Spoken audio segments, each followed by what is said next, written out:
Deputi Pengendalian Penduduk dan Keluarga Berencana Nasional, BKKBN, Dwi Listiawardani kunjungan kerja di Desa Bawah Mataluo, Kecamatan Amandraya, Nias Selatan, Kamis tanggal 18 Maret tahun 2021.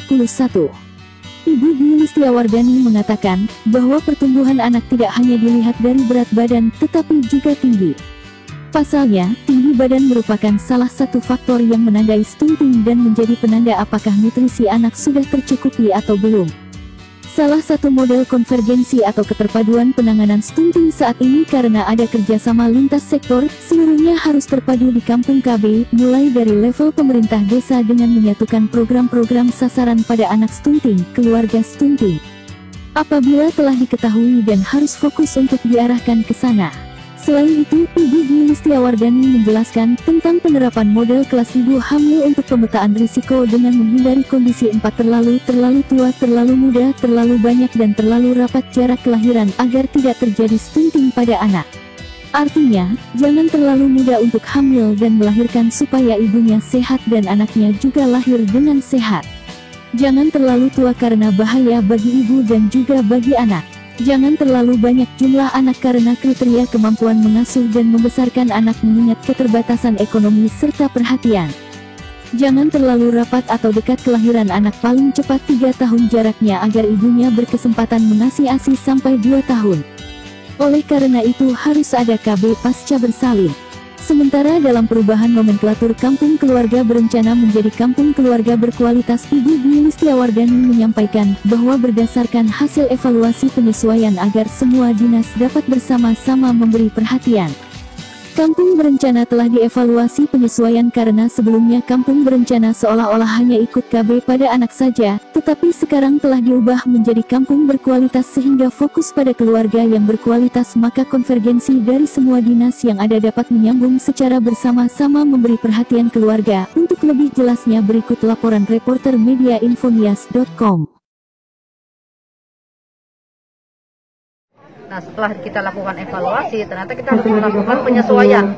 Karena dulu itu kalau Kampung Keluarga Berencana seolah-olah punyanya BKKBN aja. Nah, sekarang menjadi Kampung Keluarga Berkualitas. Jadi fokusnya ada pada keluarga yang berkualitas. Sehingga konvergensi tadi dari semua dinas yang ada itu menyatu di situ, sama-sama kita memberikan perhatian kepada keluarga. Kalau keluarga milik semua, gitu ya.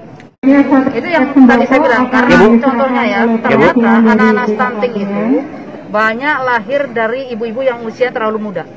Jadi sebenarnya ibunya sendiri belum sehat, apalagi dia harus hamil melahirkan. Bisa jadi anaknya yang digandung. Jadi yang T yang pertama itu kan jangan terlalu muda. Karena apa? Data menyebutkan anak-anak stunting itu banyak lahir dari ibu-ibu yang usianya terlalu muda. Ini karena apa? Ibunya sendiri belum sehat, belum matang secara reproduksi. Sementara dia harus hamil, ya kan? Bebannya jadi terlalu berat, sehingga lahirlah anak-anak stunting. Demikian juga yang terlalu tua. Karena kondisi terlalu tua senang tidak sehat lagi untuk melahirkan. Kemudian jarak kelahiran. Data juga menunjukkan bahwa kalau jarak kelahiran terlalu rapat, itu potensi melahirkan anak yang stunting juga gitu. Jadi oleh karena itu memang banyak sekali penelitian menunjukkan anak itu memang harus disusui sampai 2 tahun supaya ada perkembangan otak, perkembangan kesehatan secara umum. Ya, jadi ini sebenarnya sudah menjadi pola umum tapi banyak sekali tidak diterapkan oleh ibu-ibu kita. Karena mungkin belum tahu, belum apa gitu ya. KB-nya juga belum mencukupi, seperti itu. Jadi tidak ada pengaturan jarak kelahiran yang baik. Potensi alam di Nias itu sangat luar biasa. Di sini tuh wilayahnya subur gitu, ya. Kita bandingkan saja dengan wilayah Indonesia yang lain di mana di sana misalnya tandus, tidak ada air, kering kerontang. Itu alasan untuk menjadi masyarakat tidak mampu memungkinkan. Tapi di sini kan subur, memungkinkan orang untuk bertani ya, memiliki nafkah dari pertanian. Hanya saja di sini kan karena wisata memang lain, spesifik sekali. Tapi kalau wilayah lain secara umum, dari pertanian ke perikanan itu sangat potensi. Tinggal bagaimana kita mendidik masyarakat sebetulnya. Ke depan tentunya kita harus saling bahu-membahu ya, khususnya di Nias Selatan melalui dukungan dari pemerintah daerah. Bagaimana kita mengintegrasikan, jadi nggak boleh jalan sendiri intinya di situ. Kita harus kompak, apalagi ada sasaran-sasaran khusus yang memerlukan bantuan. Seperti itu. Ya. Oke, Bu. Optimis bisa. Terima kasih, Bu. Ya.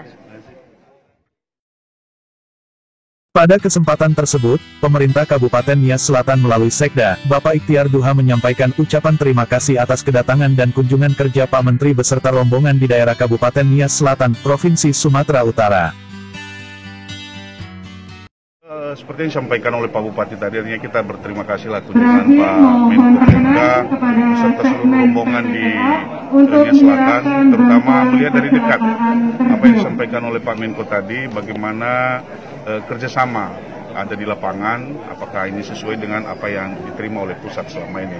Nah tentu karena Pak Menko sudah melihat dari dekat apa tadi keluhan masyarakat, apa yang disampaikan oleh Pak Bupati, dan tadi terakhir oleh Ibu Deputi, ya, ini menjadi perhatian, ya, termasuk apa yang disampaikan oleh Ibu Deputi tadi bahwa tadinya ini kampung KB, ini bukan lagi kampung KB, di Nias Selatan sih ada 78. Nah ini yang akan kita lakukan pengeroyokan secara bersama-sama, jadi tidak lagi kampung KB itu miliknya BKKB, tapi itu milik masyarakat semua, bukan hanya pemerintah, tapi termasuk masyarakat, termasuk rekan-rekan wartawan, media, yang juga punya perhatian untuk bagaimana supaya melalui 78 desa ini tidak akan ada lagi atau ada pengecilan atau pengurangan daripada stunting yang ada di desa. Ya, tadi memang disampaikan oleh Pak Menteri kita masih 40%. Berdasarkan data terakhir yang sudah kita kelola juga itu memang antara 35 ke 40 itu untuk Nias Selatan. Dari Kabupaten Nias, Serlisan Nawati Dahi, infonias.com melaporkan.